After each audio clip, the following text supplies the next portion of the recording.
Welcome to Lesson 5 of our China Business 101 mini course. Today, we're going to talk about team building. I hope you are not only gaining some valuable tips, but you're also beginning to unlock your imagination and making connections about how to make positive adjustments to your attitude, mindset, and approach, or what we call AMA values, to achieve more favorable outcomes in China. If you have ever led or been part of a cross-functional team, then you have some experience that can be applied to leading multicultural teams in China. In a cross-functional project, people often have conflicting KPIs or motivational factors that must be aligned in order for the project to move forward. If the incentives aren't aligned from the top, then project leaders must communicate constantly in order to keep the project on schedule. And throughout all the interactions with the various stakeholders, you are constantly communicating, negotiating, and aligning in order to achieve a successful outcome. So, many of the soft skills needed to build cross-functional teams are transferable to building multicultural teams in China, but you need to incorporate greater awareness and empathy into your recipes for success. Since it may be difficult to empathize with Chinese people when you don't speak the language or have much experience working in China, we're going to try to get you started on a more positive path with these lessons and tips, which are also why we call this mini course China Business 101. This course isn't going to solve all your problems in China per se, but it may assist you in developing better solutions for yourself when faced with certain challenges. When we talk about misperceptions in team building, I would like to start with what I think is the biggest one, though it is probably more of a misunderstanding than a misperception. Guanxi is the most important thing in team building in China, but it only helps you build high-performance teams if you understand how to develop Guanxi in the proper cultural context. It may be the difference between teams that function and get the job done and a team that outperforms and exceeds expectations. Because Guanxi is the lubricant that makes things run smoothly and efficiently in China. So let's begin with fake Guanxi. Now, I don't want you to start to judge this phenomenon, but please keep in mind that Guanxi is by definition ass-kissing. So unless you're attuned or a mind reader, you might be fooled by your perceptions. We're not even talking about developing synergies yet, but this is why empathy is so important to team building. Your decision-making should not be based on your intuition if your level of empathy is not in tune with what Chinese are passionate about, what they value, and how they feel in terms of face. There is also the Guanxi you perceive amongst team members that might also be misleading. If you assign roles and responsibilities or create subgroups based on these misperceptions, you will probably experience some type of team dysfunction later on. And by the way, this leads to great examples of CLDs. There's also a misperception how impactful team building activities actually are. HR departments in China spend a fortune on these activities, but I doubt anyone has ever measured the true ROI. All of these companies' activities and perks, are they leading to more productive teamwork, or have they become a minimum requirement just to retain workers? And that's not even working very well in China these days. You will observe that Chinese are extremely competitive, especially amongst their peers or colleagues, and constantly raising questions about fairness. In the short term, nothing is absolutely fair. So it is important to articulate long-term benefits for everyone in a vision that is inspiring. Finally, you may also perceive false harmony, which is why team building is so difficult in China, especially if you don't select the right players and coach them properly from the beginning. So with these common misperceptions, it's not hard to imagine the greatest challenges for building teams in China. But I think I need to first qualify that people are people. So I don't want to create any negative Chinese stereotypes here. There are plenty of Chinese employees and talent that will outperform their American counterparts. Chinese are extremely committed, reliable, passionate, and creative. Yes, I say creative. And if you're trying to get things done in China, you will need to leverage that energy and creativity.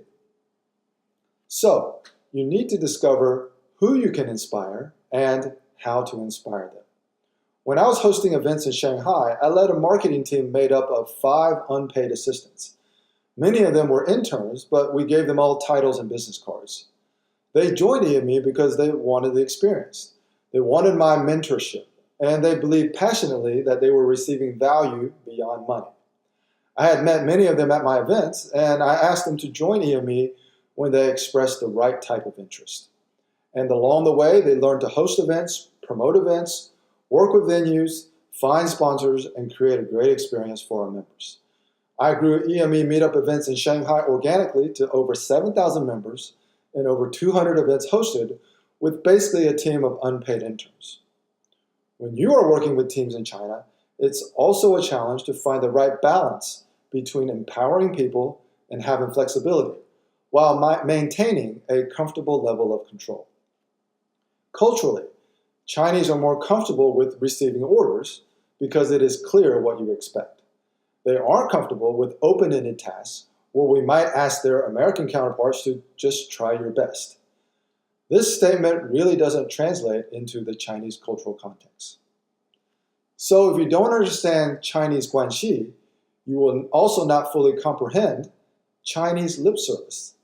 Lip service is actually commonplace, and it's not necessarily a bad thing.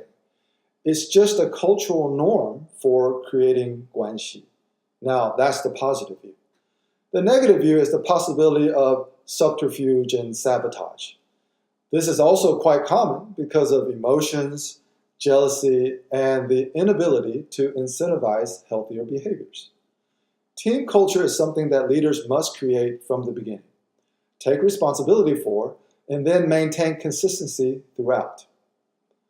Most of the common mistakes that I've witnessed revolve around our misperceptions, leading to misaligned expectations. For example, it might be a common mistake to expect people to, quote-unquote, do the right thing. It's not that Chinese people are dishonest or don't do the right thing, but what we believe is right or wrong isn't likely the same as what our Chinese counterparts believe. So don't be judgmental, but be prepared that others may not share your same, quote-unquote, universal values. So, unless you truly understand Chinese culture, it is a mistake to expect other people to do the right thing. Now, it's perfectly fine to have expectations, just don't express them in the context of right and wrong. It might also be a mistake to expect people to do what they say and say what they do. Again, this is cultural misalignment because this is not how Chinese people think and communicate. You have to keep in mind or assume that Chinese think in a circular manner, so their expressions cannot be fully understood in a linear context. The point of all this isn't for you to fully understand circular thinking, but rather it is a reason to help you to adjust your attitude to certain things you perceive. Because the more positive your attitude is, the further along you will get into the road of success in China. And finally, since you may not fully understand the intricacies of guanxi, it may be a mistake to expect someone to reciprocate according to your expectations. In today's environment in China, many goodwill gestures have become prerequisites or norms, so they are not a means to improve teamwork. Now, for my killer tips. If you don't know how to manage everyone's perception of fairness, then the next best thing is to be consistent. If you can be consistent, then you can manage many sources of jealousy and other negative emotions out of your team dynamics. Now, for some tips that might be helpful for building teams in China. Learn to make small talk in the Chinese context. Small talk is so important for building connections, lowering tensions, and developing empathy. Part of consistency is also to align incentives from the beginning. If you wait until fractures have developed, it's usually too late to change the incentives. Why is small talk so important? Well, during your formal meetings, you just have to assume that everybody is there to win an Oscar. This is really the only way for me to impress upon you to not take things at face value and try to recognize how people feel beneath the facade. And one final thing to always keep in mind is to have more patience. A normal level of patience generally won't be enough.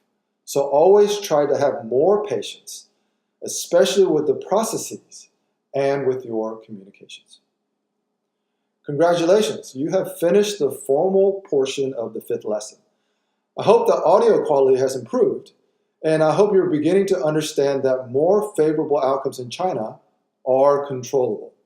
You just need to adjust your attitude, mindset, and approach. So thank you for listening, and again, please leave me your questions, feedback, and comments. Thank you. Happy New Year!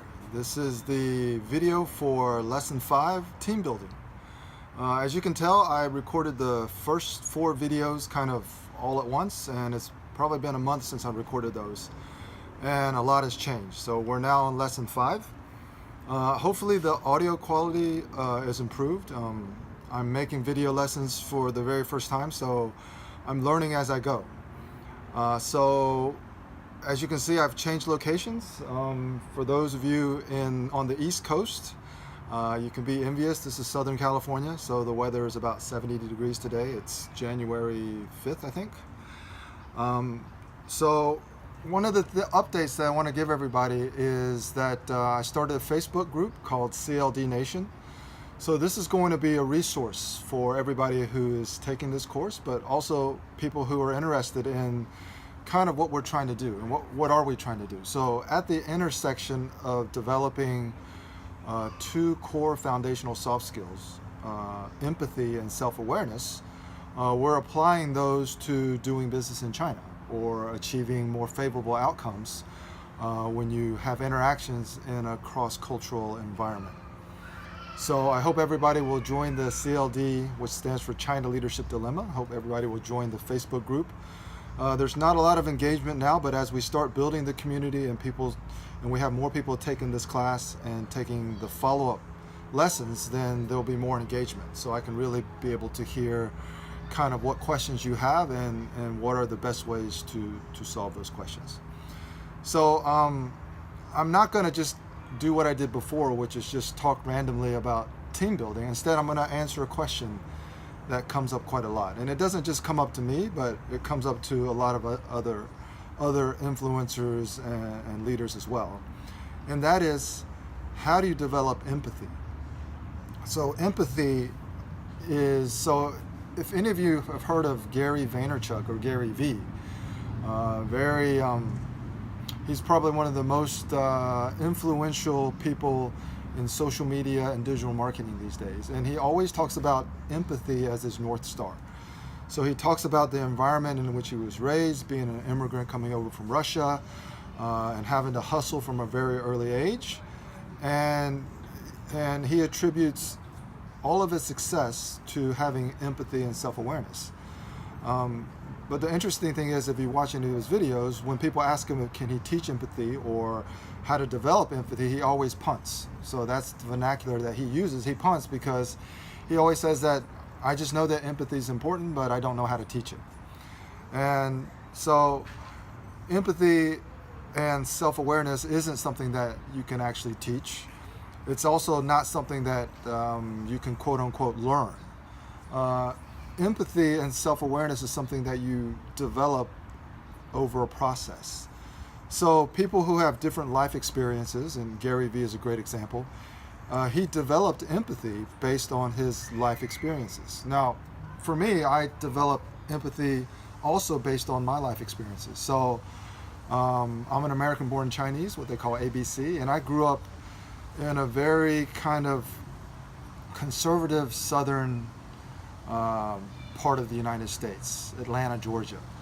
And when I grew up, from elementary school all the way through middle school and high school, there were not only no Chinese classmates or people around me, but there were no Asians. So I was very kind of self-aware that I looked different than everybody else. I played the same sports, I had the same interest, but I looked different. And that kind of started my journey of developing self-awareness. And So when people ask, can you teach it? No, it's not something that we can actually teach. And so I agree with Gary Vee that it's not something that you can teach or that you can learn. But what we've done is we've kind of broken down things into a framework of how we mature or develop as people. So what does that mean? It means that you have to separate understanding how you improve over time, which means that there are things that you learn, and then there are things that you adjust, and then there are things that you develop. And things that you learn are when you read a book or you take a class, or even when you learn something from your experiences. These all fall into the category of things that you learn. Things that you adjust are what can influence other people's perceptions of you, which ultimately will lead to more favorable outcomes. And the things that you adjust are basically what I call the controllable levers of success. And this is your attitude, your mindset, and your approach. So instead of complaining or making excuses or blaming other situations or other things or other factors for why things didn't turn out the way they should, it has always been our recommendation that you kind of try to find things within yourself, which is your attitude, your mindset, and your approach, and that can change how people respond. That can change your level of trustworthiness, and that can change, especially in a cross-cultural environment, how you are perceived. And that's just extraordinarily important if you want to be successful as an American going over to China. It's how do you can learn a lot of different things about Chinese culture, but in the end, it's all based on the adjustments that you make that will change how other people perceive you or how other people want to work with you. The flip side of that coin is empathy, which is understanding what other people value and understanding what other people feel. So why do we call these skills? So if you're trying to negotiate or achieve a more favorable outcome working with anybody, imagine that you know how you are perceived and you know how other people think and how they feel. Well, if you have those two skills at your disposal, it's hard to imagine not being able to negotiate or achieve an outcome that's desirable or achieve a win-win situation. So over the course of these lessons, and I don't know if you want to go back and look at the other lessons, the foundation of whatever engagement you have in China, it's based on these two foundational soft skills: self-awareness and empathy. Of course, awareness also includes cultural awareness and situational awareness. And the more favorable outcomes are achieved when you are able to make the right adjustments to your attitude, mindset, and approach. So I guess the follow-up question is, well, if you can't teach them and if I can't learn them, then how do I develop them? So for students and for clients, I do a lot of this through coaching. But obviously, if we're doing this online, then the goal is for you to develop a framework and the right tools to coach yourself. And that will be the emphasis of the next free mini course, which is Cross-Cultural Performance 101. But it really comes down to really two factors that you have to deploy. And it does require an attitude adjustment and a mindset adjustment. And basically what you have to do is you have to, first of all, have a positive imagination, which means that for everything that you normally would perceive as very negative or confrontational, you have to develop the ability to imagine it in a more positive way. It's similar to giving people the benefit of the doubt. And then the second part for developing empathy is you have to have a purpose-driven curiosity that is coupled with your positive imagination, which means that especially in a cross-cultural environment, when Americans or foreigners go over to China, nothing is as it appears on the surface. And it's only if you are empathetic to why people behave the way they behave that you can not judge people. And then you can really understand the source of their emotions, the source of their frustrations, or even their motivations for saying and behaving and doing what they're doing. And that's just a very kind of high-level overview of how I would work with students or clients to actually develop self-awareness and empathy. And that's why we also call it a journey. It's because it's not something that once you learn, then you've mastered it. It takes a lot of practice. The good thing is it doesn't take really any additional time, because we are learning from our experiences every day anyway. And the question about this journey towards cross-cultural performance mastery is, what value are you actually extracting from your normal experiences? When you talk with your friends, you talk with your coworkers, you talk with your spouse, or you're in a business meeting with whoever. What are your takeaways beyond just the things that you write down? What are your takeaways as far as why did people respond or say the things they say? Am I really empathetic to how they feel before I judge what they say? And that's just kind of, I know it's not easy to understand. I know it's kind of,